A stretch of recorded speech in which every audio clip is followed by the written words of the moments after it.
Ruth 1:1. Na época em que os juízes governavam, houve fome na terra. Por isso um homem de Belém de Judá foi morar por um tempo na terra de Moabe, com sua mulher e os 2 filhos. O nome do homem era Elimeleque, e o de sua mulher Noemi, e Malom e Quilion, os nomes de seus 2 filhos. Eles eram efrateus de Belém de Judá. Ao chegar à terra de Moabe, permaneceram ali. Então Elimeleque, marido de Noemi, morreu, e ela ficou sozinha com os 2 filhos. Eles se casaram com mulheres moabitas, uma delas chamada Orfa e outra Ruth, e viveram ali por quase 10 anos. Malom e Quilion também morreram, de modo que Noemi ficou sozinha, sem os 2 filhos e sem o marido. Quando Noemi ouviu falar que o Senhor havia visitado o seu povo, dando-lhe alimento, decidiu deixar a terra de Moabe e voltar com as noras para sua terra. Então ela partiu do lugar em que havia morado com suas 2 noras. Enquanto voltavam para a terra de Judá, Noemi disse às suas noras: Ide e voltai, cada uma para a casa de sua mãe, e o Senhor seja bondoso convosco, assim como fostes bondosas com os que faleceram e também comigo. Queira o Senhor que cada uma de vós encontre segurança na casa de outro marido. Mas quando as beijou, elas começaram a chorar em alta voz. E lhe disseram: sem dúvida, voltaremos contigo para o teu povo.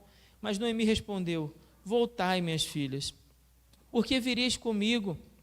Poderia eu ter filhos para lhes dar como maridos?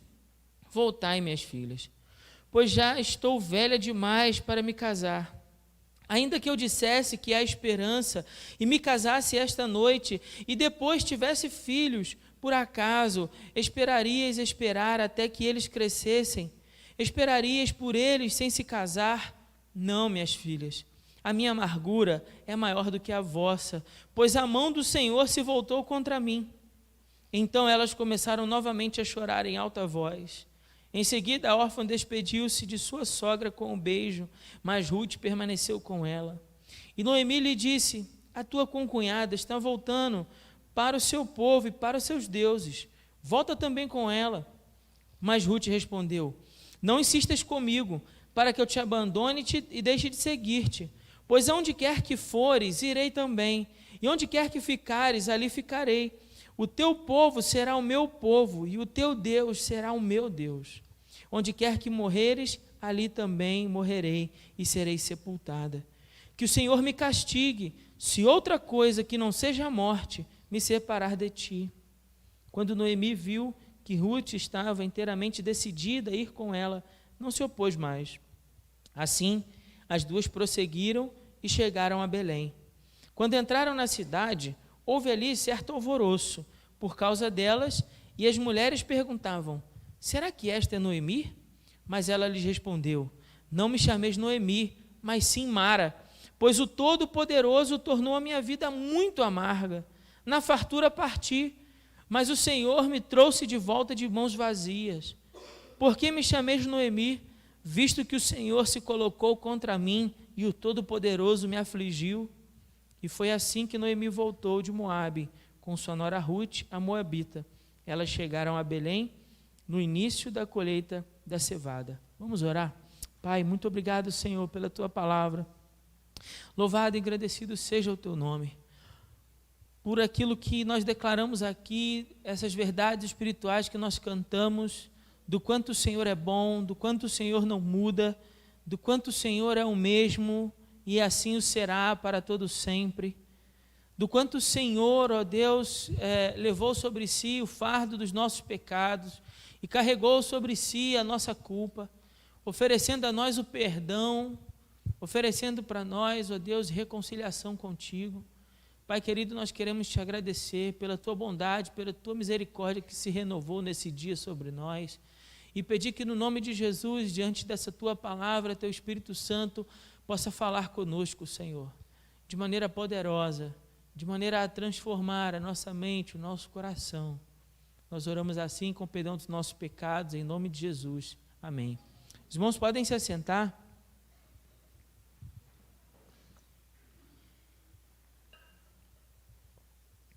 Bom, irmãos, nós já tivemos 2 mensagens sobre esse capítulo de Ruth, sobre esse início da história, não é?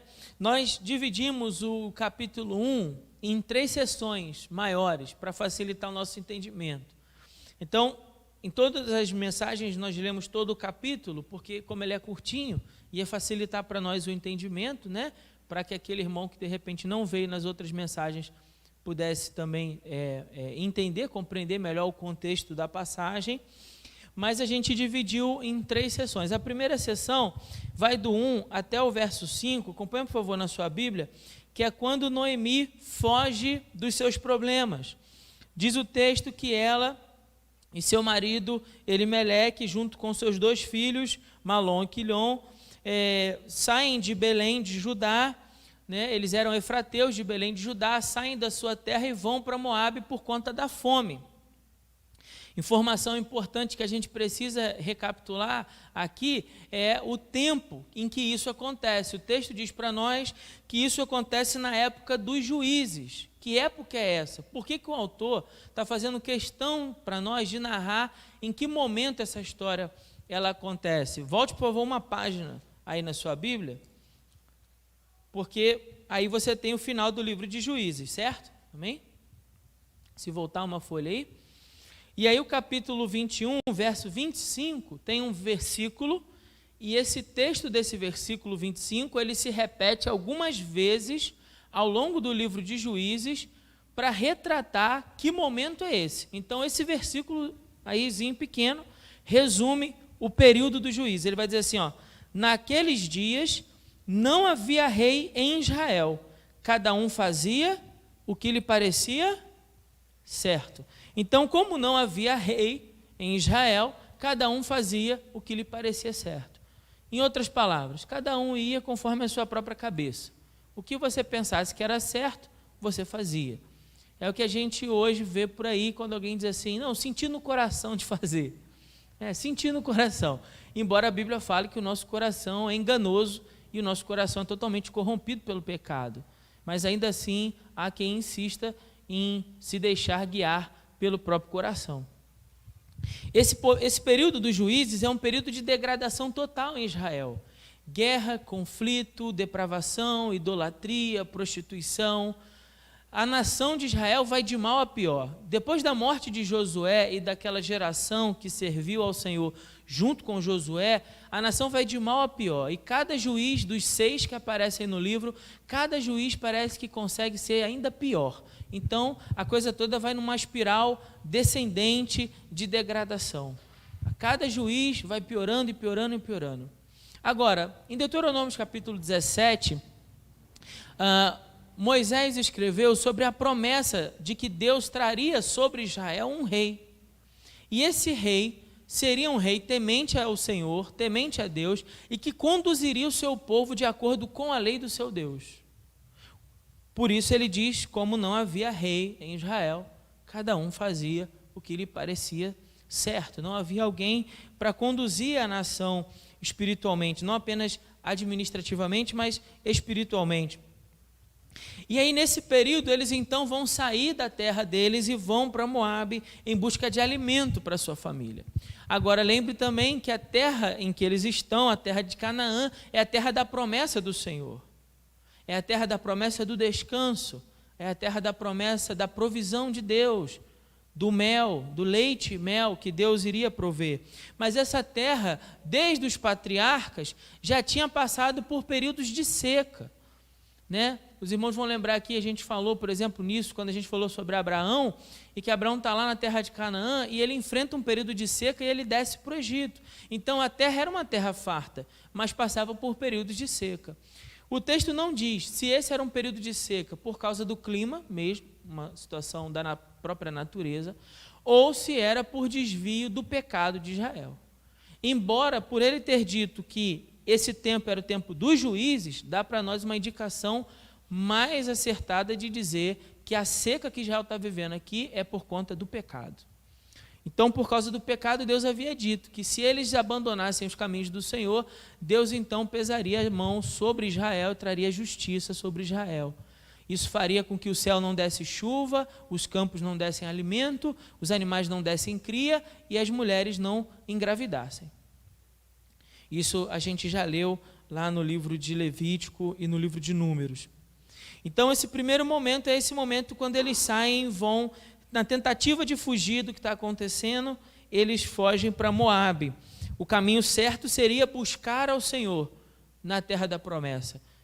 Confessar a Deus em arrependimento e contrição, mas eles não fazem isso, preferem fugir dos seus problemas. Depois do verso 6 até o verso 18, nós vamos ver Noemi tomando a decisão de voltar para a terra de Belém, de voltar para a sua terra, porque ela soube, no verso 6 vai dizer, que ela tomou conhecimento de que Deus havia visitado o seu povo. Aqui o texto original, a palavra visitado, aparece aqui como socorreu, Deus socorreu Israel. Deus veio em socorro, como alguém que estava ali em dificuldade, e então chama alguém, clama por socorro a alguém. E Israel, então, tivesse clamado por Deus, que Deus viesse a socorrê-los. E Deus, então, vem socorrer Israel e a terra volta a produzir mantimento. Então, Noemi toma a decisão de voltar. A princípio, a decisão é com as suas 2 noras. Afinal de contas, no primeiro momento, a ideia era passar um tempo apenas em Moabe. O final do verso 1 fala que a ideia deles era morar por um tempo na terra de Moabe. Só que não é isso que acontece. O texto vai dizer para nós que haviam se passado 10 anos desde que eles haviam partido. 10 anos se passaram, diz o verso 4. Então agora ela vai voltar e ela volta com as suas 2 noras. Uma delas, Orfa, vai deixá-la, vai voltar para sua terra de Moabe, para junto da sua família, mas Ruth toma uma decisão pela fé, de abraçar Noemi, de abraçar a terra, de abraçar o povo, de abraçar o Deus de Noemi. Uma decisão corajosa.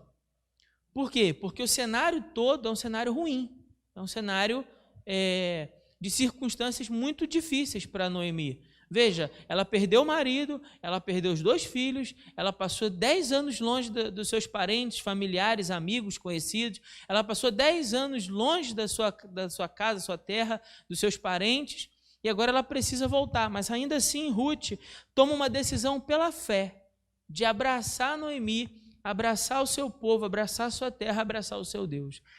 Alguma coisa Ruth havia visto nesses anos de convivência. Alguma coisa ela havia compreendido sobre esse Deus de Israel, de que ele de fato era o verdadeiro Deus, o que fez ela, pela fé, abraçar. Eu estou insistindo nessa ideia de pela fé, justamente por causa do cenário, a gente falou disso aqui. As circunstâncias eram ruins, mas ela tomou uma decisão de servir a Deus pela fé. E isso é o que ficou como lição para nós, né? Diante de circunstâncias difíceis, é preciso seguir a Deus pela fé. E agora sim, a última seção desse texto é quando Noemi fica amargurada, ou quando Noemi demonstra a amargura que ela sente com Deus. Isso vai do verso 19 até o verso 20. Então acompanhe, por favor, na sua Bíblia, que agora a gente vai se concentrar nesses versículos, tá bom? A gente vai focar nesses versículos. A dor da perda, a dor da privação assolavam Noemi. Ela não estava voltando apenas de mãos vazias. Noemi voltava agora também de coração vazio. E isso vai ficar claro para nós. 10 anos depois de ter partido para Moabe, Noemi retornava para Belém, porém sem seu marido e sem seus 2 filhos. A luta da vida não tinha aperfeiçoado e fortalecido a fé de Noemi. Não tinha tornado ela mais fervorosa em Deus, mais resoluta em Deus e na sua palavra. Não, pelo contrário. A sua fé estava vacilante, a sua visão acerca de Deus estava distorcida, a sua visão sobre si mesmo estava distorcida e ela agora estava a ponto de desistir de tudo. Então foi isso que a dor da perda, do sofrimento fizeram com Noemi. A gente vai mergulhar nesses versículos e são versículos assim que demonstram muita dor dessa mulher. Eu peço ao irmão que preste bastante atenção nas palavras, porque é uma seção do texto tão pequenininha, mas muito profunda. Muito profunda. Vale a pena muito nós refletirmos sobre isso. Eu tenho feito essa série de mensagens, eu vou confessar uma coisa para os irmãos. Eu passo a semana inteira, às vezes, confrontado por algumas ideias na hora de colocar no papel. Confrontado por essas ideias. Bom, vamos lá, vamos meditar na palavra. Diz verso 19 assim: assim as duas prosseguiram e chegaram a Belém. Quando entraram na cidade, houve ali certo alvoroço por causa delas. E as mulheres perguntavam: será que essa é Noemi? E a primeira pergunta que a gente faz nesse texto é: por que o alvoroço? Será que Noemi era reconhecida, era uma pessoa de destaque em Belém? O texto não fala sobre isso. Será que Elimeleque tinha alguma fama, não sei, alguma coisa? Enfim, por que a pergunta? Será que a sua aparência estava diferente? Será que a aparência de Noemi estava diferente? Será que as pessoas perguntaram sobre Noemi porque também estavam sentindo falta de Elimeleque e dos dois rapazes, né? Que talvez quando tivessem ido embora ainda eram crianças. O texto também não diz a idade deles. Como eles não tinham esposas, a gente presume que eles tinham menos de 20 anos. Mas o texto não diz para nós também em que idade eles partiram. Seria porque ela voltou com uma mulher moabita, e eles reconheceram que era uma mulher moabita, e Moabe era uma terra inimiga de Israel? Será que era por isso? O texto não diz. Talvez todas essas coisas juntas, e talvez também nenhuma delas. O fato é que o texto não nos apresenta o porquê. Mas essa pergunta, será que esta é Noemi? Essa pergunta é importante. Por quê? Se eles tinham alguma ideia de quem era Noemi, a mulher que chegou 10 anos depois não é a mesma que partiu. E isso é um fato, é percebido pelo texto. A mulher que chegou não é a mesma que partiu. Então a pergunta cabe: essa é Noemi? Infelizmente não. Infelizmente a gente pode dizer a partir do texto, e ela mesma afirma isso com as suas palavras no verso 20, que aquela agora era uma mulher cheia de amargura e de ressentimento por tudo que ela tinha vivido. Diz assim: mas ela lhes respondeu: não me chameis Noemi. E aqui, só para explicar, no hebraico, a palavra Noemi significa agradável, alguém agradável. Mas ela responde: não me chameis Noemi, mas sim Mara. E a palavra que aparece aqui no hebraico para Mara é a palavra amarga. Amarga. Então ela está dizendo: não me chameis mais daquela mulher doce e agradável que vocês conheceram. Eu não sou mais essa mulher. Eu sou uma mulher amarga. Eu sou uma mulher amarga. Agora, por que ela diz isso? Por que ela pronuncia palavras tão fortes? Ela mesma responde dizendo assim: pois o Todo-Poderoso tornou a minha vida amarga. E aqui há uma outra questão também do hebraico. Porque aqui a palavra que aparece para nós como Todo-Poderoso é a palavra El Shaddai. E El Shaddai é uma expressão não apenas para representar que Deus é todo-poderoso, sim, ok, mas é uma expressão também que no sentido literal, a palavra El Shaddai no sentido literal, significa um Deus com grandes seios prestes a dar leite. Calma que eu explico, se assusta não. Por que essa ideia de grandes seios prestes a dar leite? Lembra que a criança, quando nasce, precisa do leite materno. Mas quando a criança nasce, tudo que ela precisa é o quê? O leite materno. O leite materno tem tudo que ela precisa, não é isso?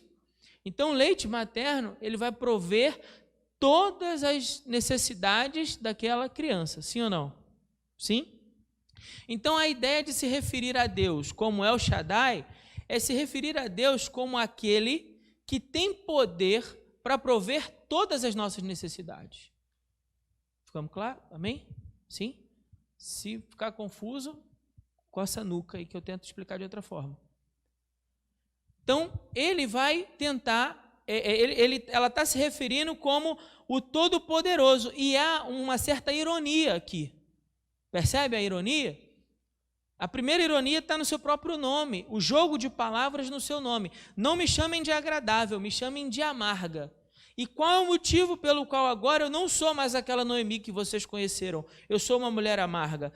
Porque o El Shaddai, ou seja, aquele que tinha ou que tem todo o poder para fornecer ou para suprir todas as necessidades de seus filhos, não supriu as minhas. Pelo contrário, ele tornou a minha vida muito amarga. Se ele é todo poderoso e podia suprir as minhas necessidades, ele não fez. Ele se colocou contra mim. Olha o que ela diz. Na fartura parti, no verso 21.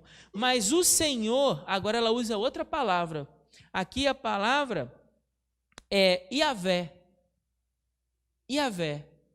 Aquele que é Senhor do seu povo, aquele que veio ao encontro do seu povo. Então ela fala, na fartura parti, mas Iavé me trouxe de volta de mãos vazias. Por que me chamais de agradável, visto que Iavé se colocou contra mim, El Shaddai me afligiu? Há um jogo de palavras aqui no hebraico de propósito. Tamanha a amargura de Noemi que ela está dizendo, olha, eu era agradável e doce, mas a minha vida se tornou amarga, agora eu sou uma mulher amarga. E a minha amargura vem porque aquele que é todo poderoso, que podia suprir todas as minhas necessidades da minha família, não atendeu. Pelo contrário, ele foi apenas o Senhor e se colocou contra nós, sua mão estava sobre nós. Ela disse isso também no verso 13, quando elas estavam no caminho de volta. Acompanhe, por favor, na sua Bíblia. No caminho de volta, quando ela fala lá com Orfa e com Ruth, para que elas retornem para o seu povo, dizendo que ela não pode mais casar e dar filhos para que elas casem, para que as moças possam casar com esses filhos, né? A gente explicou isso aqui, ela está fazendo a referência à lei do levirato. Ela está dizendo assim, ó, não, minhas filhas, a minha amargura é maior do que a vossa. Por quê? Porque vocês perderam o marido. Eu perdi o marido e os filhos. A minha dor é muito maior do que a de vocês. E ela fala, pois a mão de Iavé se colocou contra mim. Deus começou a lutar contra mim. Deus colocou como meu inimigo na minha história. Então, por isso, ela está carregada dessa amargura.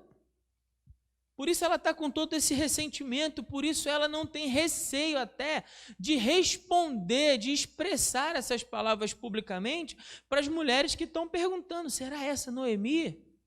A impressão que dá é que elas estão voltando e escutam alguém falar, será que essa é Noemi? E então ela já vira respondendo, não me chamem de Noemi não, me chamem de Mara, porque El Shaddai tornou a minha vida amarga. E Iavé se colocou contra mim. El Shaddai me afligiu, ou seja, o meu nome erraram no meu nascimento. Minha mãe e meus pais me chamaram de Noemi com o desejo de que eu fosse agradável. Erraram no meu nome. Deviam ter me chamado de Mara. Mas se erraram no meu nome, erraram também no nome de Deus. Porque vocês chamam ele de El Shaddai e deveriam chamá-lo apenas de Iavé. Percebe a dor dela? A maneira como a perda do marido e dos seus filhos e toda essa aflição nessa jornada aí já de 10 anos fizeram com que a visão dela ficasse distorcida sobre quem Deus é. Uma visão distorcida pela dor, uma visão distorcida pelo sofrimento. Noemi é uma mulher que carrega essa amargura. Afinal de contas, desde criança, se aprende sobre Abraão, Isaque e Jacó. E uma das histórias que se aprende é a história que nós encontramos em Gênesis capítulo 22, quando o próprio Abraão vai sacrificar Isaque e ele chama a Deus do quê? Jeová Jirê. Deus proverá, Iavé o provedor. Mas como Noemi poderia chamar Iavé de provedor, de Jirê, se ele não proveu o sustento necessário para a sua família, se ele deixou sua família passar fome? Como Noemi chamaria Deus de Iavé Rafá, ou Jeová Rafá, um Deus que cura, como diz Êxodo capítulo 15, verso 26. Como chamar Deus de Jeová Rafá, se os seus 2 filhos têm nome de definhando e adoentado? Os meninos provavelmente desenvolveram alguma doença degenerativa que os levou à morte. Como dizer que Ele é um Deus que cura quando os meus filhos morreram doentes? Como chamar Deus ou Yahvé de Yahvé, chamar, como aparece em Ezequiel 48, 35, ou seja, um Deus presente em todo o tempo? Como dizer que Deus é um Deus presente quando ela se sentiu sozinha? Quando ela viu sua família morrendo e ficou sozinha, sem ter ninguém. Como chamar Deus de presente no tempo em que você se sente sozinho? Por isso ela acredita que chamar Deus de Todo-Poderoso, de aquele que poderia todas as coisas, bom, de fato, se Ele fosse El Shaddai, poderia ter enviado chuva para as plantações de meu marido, poderia ter provido sustento para que a gente não tivesse que ir para Moabe, poderia ter curado os meus filhos, porque se Ele tem todo o poder, Ele poderia ter curado, Ele poderia ter me livrado de toda essa dor e sofrimento que cercou a minha vida. Por que Deus fez isso? Ou melhor, por que Deus permitiu que isso acontecesse? Na cabeça de Noemi só tem um motivo: Deus se colocou contra mim. El Shaddai está contra mim. Irmãos, quantas vezes nós também, nos momentos de dor e de sofrimento, não pensamos que Deus se colocou contra nós? Quantas vezes essas colocações que eu acabei de fazer a respeito de Noemi também não foram as tuas e as minhas? No tempo da aflição, no tempo das tempestades da vida, quando aquele dia ensolarado dá lugar a nuvens espessas e escuras e o vento suave começa a dar lugar aos relâmpagos e à tempestade e as ondas vêm sobre nós, sobre a nossa embarcação, ameaçam nos levar ao naufrágio e nós dizemos: Deus, onde o Senhor está? Deus está contra mim, Deus está me punindo. A mão do Todo-Poderoso está contra mim. Ele poderia me livrar, mas decidiu não me livrar. Por que Deus permitiu que isso acontecesse? O fato é que quem mudou nessa história toda foi Noemi. Noemi mudou. Então, as palavras dela, não me chameis Noemi, tem razão. Nela, a dor e o sofrimento transformaram em uma mulher amarga e cheia de ressentimento. Uma mulher amarga e cheia de ressentimento. Ressentimento com a vida, ressentimento com a própria existência, ressentimento com as pessoas, ressentimento com o mundo, ressentimento com Deus. Quem é que pode viver uma vida saudável carregando tanta amargura dentro de si? Como carregando uma água tão amarga dentro de si pode viver uma vida saudável, não a vida saudável carregando a amargura. É preciso, irmãos, perceber que a nossa resposta à dor e o sofrimento da vida, que fazem parte da vida, a dor e o sofrimento fazem parte da vida. Hoje faz sol, amanhã chove. Hoje tudo vai bem, amanhã parece que nada vai bem. Hoje está tudo certo, as contas estão pagas, a despensa está cheia, os filhos estão com saúde, mas amanhã pode ser que nem tudo esteja bem, porque a vida é cíclica. Então nós passamos muitas vezes por momentos de fartura e provisão, e momentos de escassez e dificuldade, passamos por momentos de saúde e momentos de doença, passamos por momentos de alegria e desfrute com as pessoas que estão à nossa volta, e passamos momentos de solidão e desespero, e essas dores e sofrimento fazem parte da vida. Agora, a dor e o sofrimento que fazem parte da vida deveriam fortalecer a nossa fé, deveriam nos aprimorar na fé, deveriam nos tornar pessoas mais inclinadas a buscar a Deus. A provação deveria, depois de passada, nos tornar aprovados diante de Deus na nossa fé. Mas nem sempre isso é verdade. Porque há momentos onde a dor e o sofrimento, dependendo da sua resposta, acabam tornando você uma pessoa amarga, uma pessoa que não consegue discernir quem é Deus, Quem é Deus para você? Se eu perguntasse para você quem é Deus e você respondesse baseado nas suas experiências, muito provavelmente você iria errar. Porque a nossa percepção nem sempre revela quem de fato é Deus.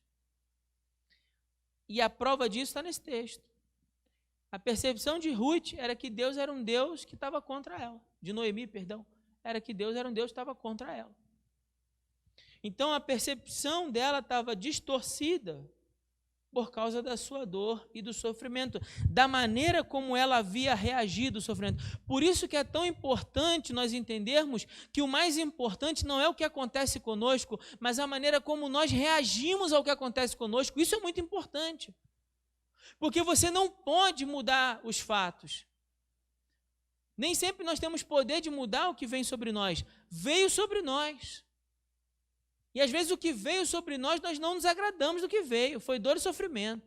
Você não pode mudar isso. Mas você pode dar uma resposta apropriada a isso. Você pode responder com fé. Você pode responder com confiança na bondade e na soberania de Deus, que embora você não consiga enxergar tudo à sua frente, embora o céu tenha se tornado nublado diante de você, e a tempestade comece a soar sobre a embarcação da sua vida, e as ondas começarem a bater sobre o barco da sua casa, da sua família, confiar que Deus é soberano para conduzir a minha vida e a tua vida em triunfo, em Jesus, na presença de Deus. Então, passar por esses momentos de provação com fé e sem abrir mão da fé, de modo íntegro. Ou permitir que esses momentos de dor e sofrimento distorçam a nossa visão sobre Deus e sobre a vida e nos tornem pessoas amarguradas.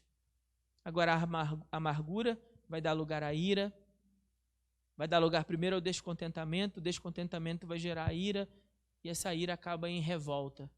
Você já viu pessoas amarguradas, são pessoas extremamente difíceis de você conviver, porque a pessoa se torna um crítico compulsivo de tudo e de todos. A pessoa não vive bem com ela mesma, então ela não vive bem com ninguém à sua volta e não vive bem com Deus. Então ela vai começar a transmitir essa amargura a plenos pulmões. É como se fosse um reservatório que ao invés de sair água doce, Noemi, vai sair água amarga, como as águas de Mara. E as pessoas que vêm muitas vezes perto daquela fonte não querem beber daquela água, ou se bebem daquela água, adoecem junto. Há pessoas que a dor e o sofrimento e a resposta que ela deu na vida tornaram elas tão amargas que agora todos que acabam se aproximando dela acabam se tornando amargos também, acabam sendo influenciados por essa amargura. A Bíblia mostra para nós a resposta, por exemplo, que deu Jó. Abra, por favor, sua Bíblia, no livro de Jó, capítulo 1.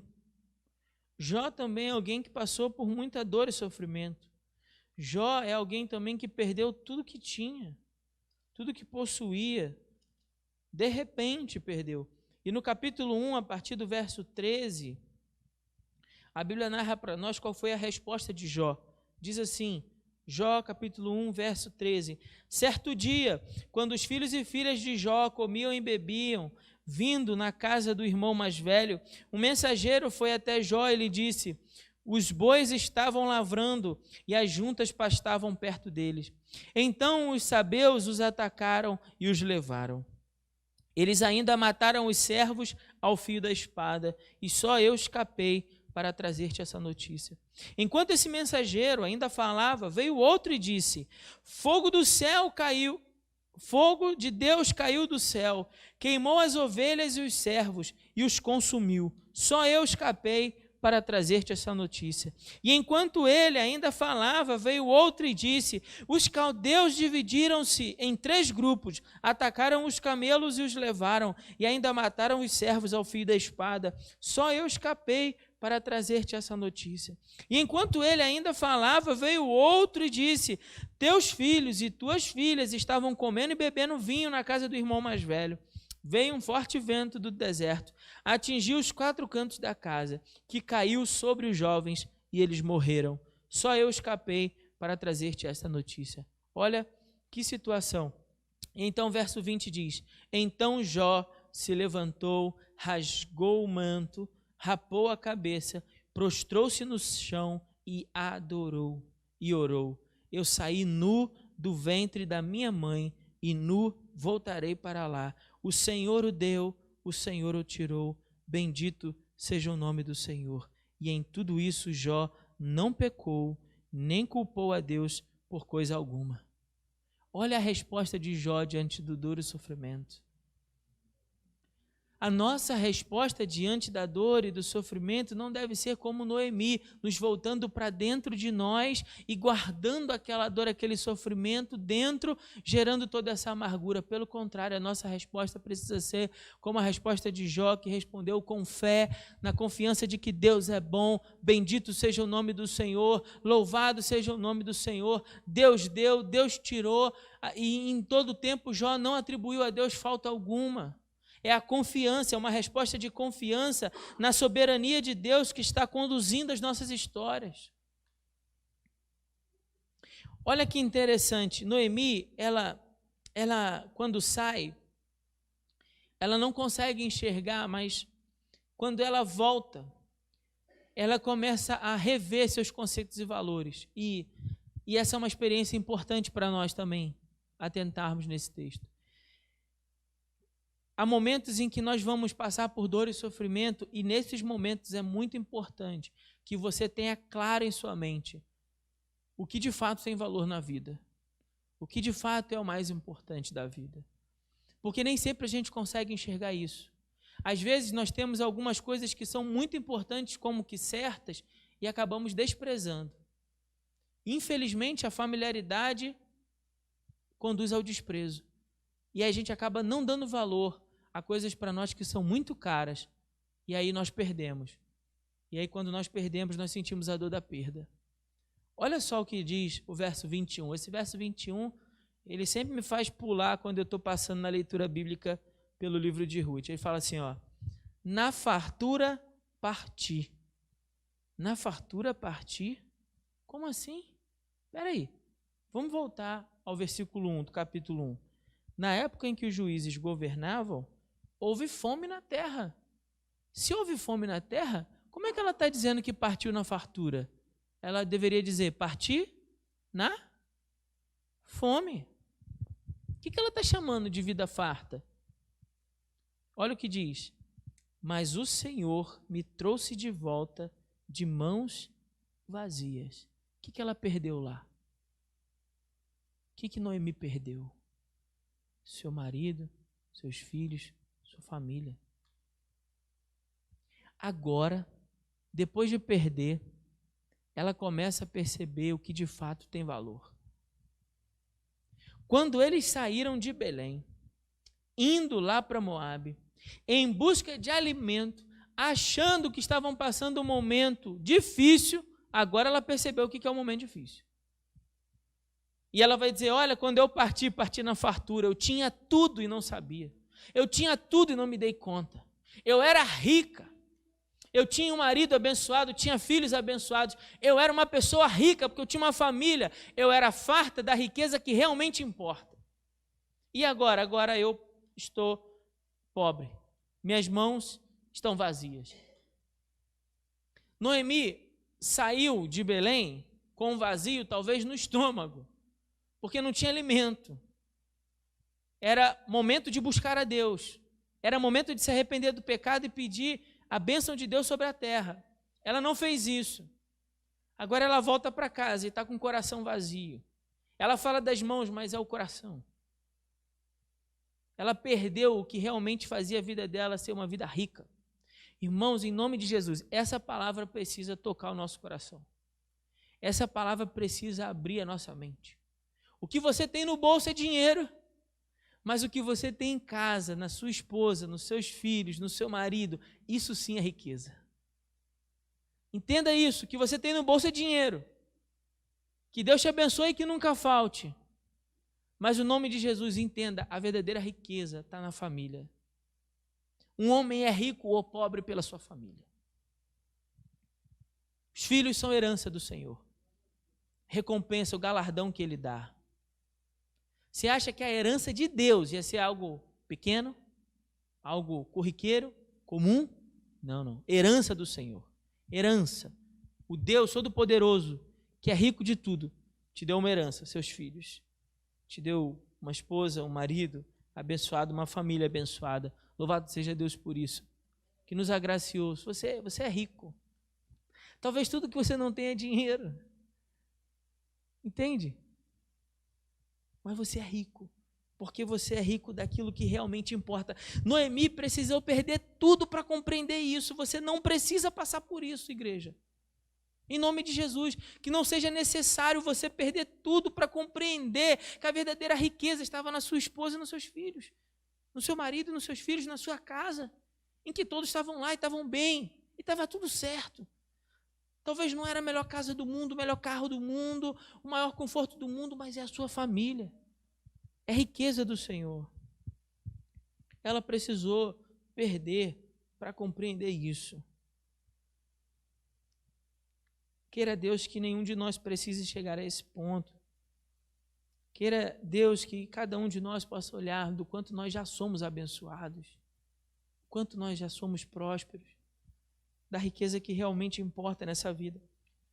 Agora Deus, será que Deus mudou? Deus mudou. Noemi, de fato, mudou, infelizmente, a dor, o sofrimento, ao invés de fortalecer a sua fé, distorceram a sua percepção de Deus. Mas e Deus? Deus mudou, Deus continua sendo Jeová Jireh, claro. Diz assim: por que me chamas Noemi, visto que o Senhor se colocou contra mim, o Todo-Poderoso me afligiu? E diz o verso 22, e foi assim que Noemi voltou de Moabe com sua nora Ruth, a Moabita. Elas chegaram a Belém no início da colheita do quê? Da cevada. Quando elas chegaram? No início da colheita, primavera. Deus veio para prover sobre o seu povo. Uma civilização agrícola precisa predominantemente de chuva. Tem que ter tido chuva, a semente tem que ter vingado.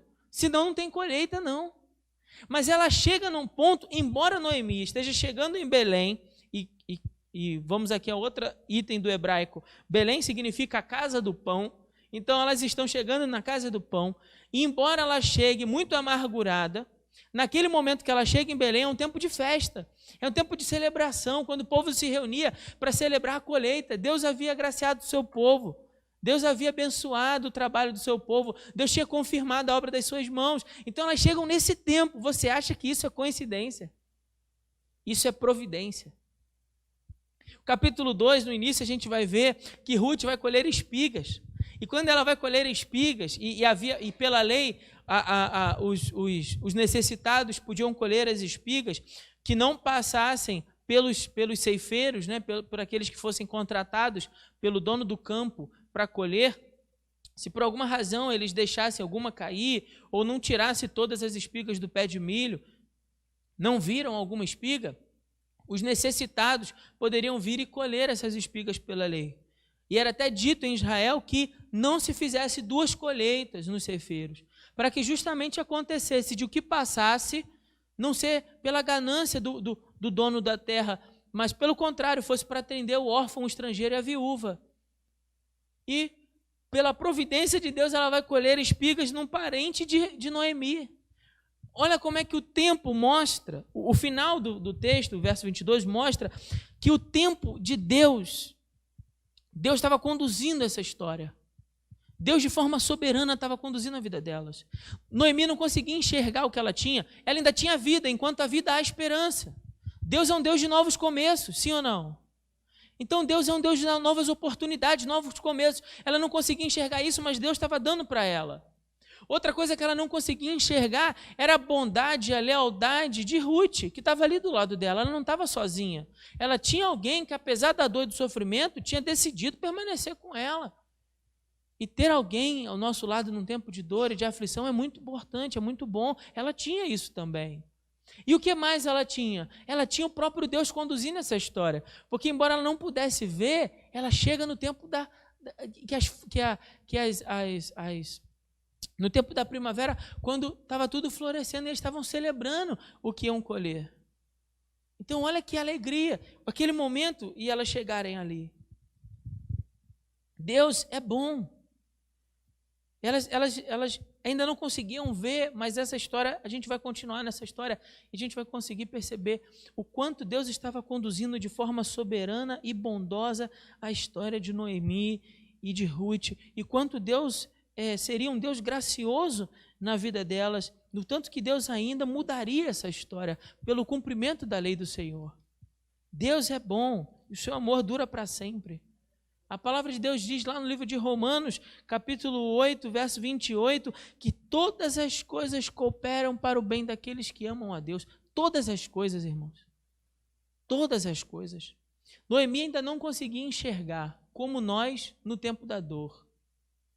E nesse tempo da dor é necessário confiar em Deus, na soberania de Deus, no cuidado de Deus, na bondade de Deus, na provisão de Deus. No tempo da dor é necessário confiar em Deus. Ela ainda não conseguia enxergar, mas Deus estava para mudar essa história e para mostrar que todas as coisas cooperam para o bem daqueles que o amam, daqueles que foram chamados segundo o seu propósito.